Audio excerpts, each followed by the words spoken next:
আসসালামু আলাইকুম ভিউয়ার্স, রেহেনা রান্নাঘরে আপনাদেরকে স্বাগতম। আশা করি দেশ ও প্রবাসে যায় যেখানে আছেন আল্লাহর রহমতে ভালো আছেন, সুস্থ আছেন।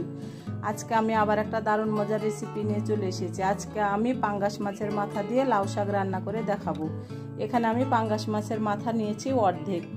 আমি মাথাটাকে কেটে কুটে ধুয়ে আমি পরিষ্কার করে নিয়েছি। এখানে আমি লাউ পাতা নিয়েছি এক মুঠা। লাউ পাতাটাকে আমি কেটে কুটে ধুয়ে আমি পরিষ্কার করে নিয়েছি। রান্নাটা আমি মাটির চুলায় করব। তাহলে চলুন কথা না বাড়িয়ে রান্নাঘরে যাওয়া যাক। চুলায় আমি কড়াই বসিয়ে দিয়েছি। এবার আমি দিয়ে দেবো তেল। এখানে আমি দিয়ে দেবো রেগুলার তেল, সয়াবিন তেল। আমি হাফ কাপ তেল দিয়ে দিলাম।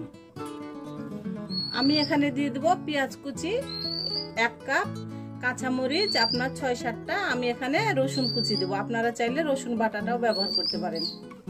আমি দিয়ে দিলাম। আমি এবার পেঁয়াজ রসুনটাকে হালকা করে আমি ভেজে নেব। আমি যেহেতু শাক রান্না করছি সেজন্য আমি রসুন কুচিটা ব্যবহার করলাম। পেঁয়াজ রসুনটাকে আমি হালকা ব্রাউন করে ভেজে নিয়ে ফিরে আসছি। শাকে পেঁয়াজটা বেশি দিলে খেতে মজা লাগে, তবে আপনারা চাইলে পেঁয়াজটা বাড়িয়ে কমিয়ে নিতে পারেন। আমি দিয়ে দেবো লবণ স্বাদ অনুযায়ী। পেঁয়াজটা আমার ব্রাউন কালার হয়ে গেছে। আমি এখানে দিয়ে দেবো আদা বাটা হাফ চামচ। আমি এবার আদাটাকে 20 থেকে 25 সেকেন্ড ভেজে নেব, কারণ আদা রসুনের একটা যে কাঁচা গন্ধ আছে তাহলে সেটা চলে যাবে। আদাটাকে আমি 20 থেকে 25 সেকেন্ড ভেজে নিয়েছি। এবার আমি দিয়ে দেবো গুঁড়া মশলা। এখানে আছে হাফ চামচ মরিচের গুঁড়া, হাফ চামচ ধনিয়ার গুঁড়া, হাফ চামচ জিরার গুঁড়া, হাফ চামচ হলুদের গুঁড়া। আমি গুঁড়া মশলাগুলো দিয়ে দিলাম। এবার আমি দিয়ে দেবো অল্প করে পানি, গুঁড়া মশলাগুলো যেন পুড়ে না যায়। আমি এবার মশলাটাকে 3 থেকে 4 মিনিট কষিয়ে নেব।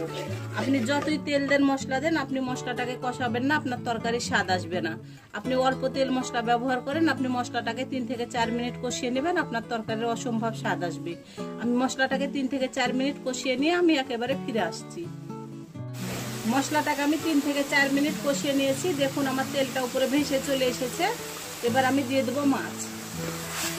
আমরা যেহেতু কাঁচা মাছ কষে রান্না করছি, মাছটাকে আমি ভালো করে 5 মিনিট আমি কষে নেব।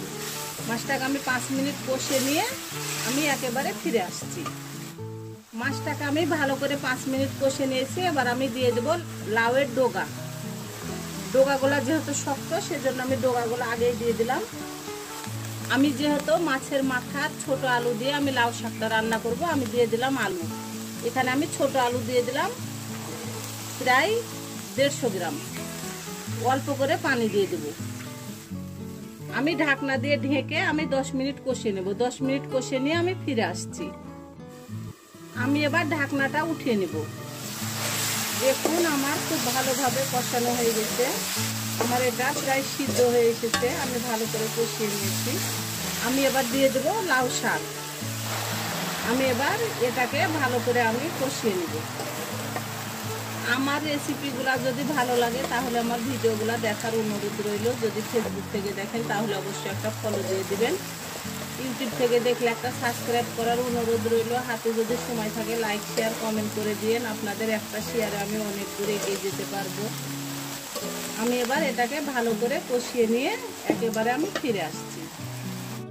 আমি ভালো করে লাউ পাতাটাকে কষিয়ে নিয়েছি। আমি এবার দিয়ে দেবো ঝোলের জন্য পানি। আমি যেহেতু ছোট আলু, মাছের মাথা, লাউ শাক দিয়ে আমি ঝোল করব, আমি পানির পরিমাণটা একটু বেশি দিব। এটা আপনার ঝোল ঝোল করলে খেতে খুবই মজা লাগে। লাউ পাতার ঝোল খেতে খুবই মজা লাগে। আমি পাঙ্গাস মাছের মাথা দিয়ে করলাম, আপনারা রুই, কাতল, মিরকা, সিলভার কাপ যে কোনো মাছের মাথা দিয়ে করতে পারবেন। আমি এবার ঢাকনা দিয়ে ঢেকে দেব। এর মধ্যে আমি ঢাকনাটা উঠিয়ে 2-3 বার নেড়ে চেড়ে দেব।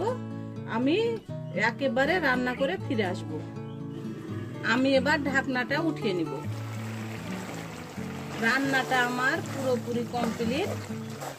আমি এভাবে রাখবো, আমি আর ঝোল মারবো না। আমি উঠিয়ে নিয়ে আপনাদেরকে আমি পরিবেশন করে দেখাচ্ছি। হয়ে গেছে আমার পরিবেশন করা। আশা করি আমার রেসিপিটা অবশ্যই ভালো লাগবে। যদি ভালো লাগে তাহলে আমার চ্যানেলটিতে লাইক কমেন্ট শেয়ার করতে ভুলবেন না।